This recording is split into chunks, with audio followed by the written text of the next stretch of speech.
Part 1 of Conversations about Mental Health in the Workplace, featuring Mehul and Shannon. The question for today is, how do you show support to fellow colleagues going through the peak of a mental health cycle?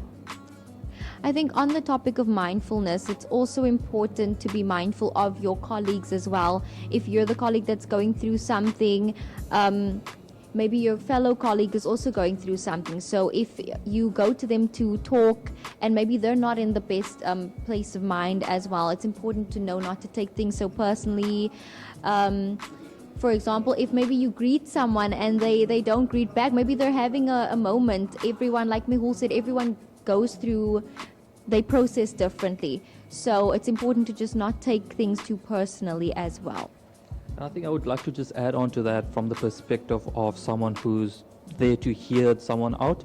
Obviously, if you're not in that space to hear someone else go through the issues, I think let's be a little bit more worried about it and actually tell them, look, I know you're going through this, but I'm not in that mental state to actually hear you out right now. I'm a bit too busy.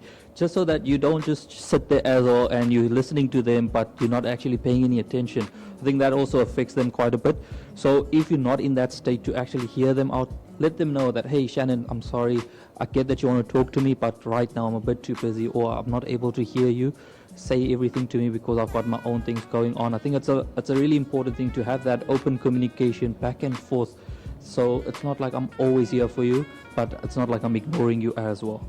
So I think in that case, what you can do is, if you are the person who is not in the best state of mind to attend to someone who is going through something, you could maybe say, I'm a bit busy right now. Can we set up a time, maybe lunchtime or tomorrow, and I will be open to listen to everything that you have to say. I think maybe you could try doing that as well. Just so that the person knows that you are willing to make time for them. Follow us on Engeli HCS and stay tuned as we unpack more about mental health in the workplace.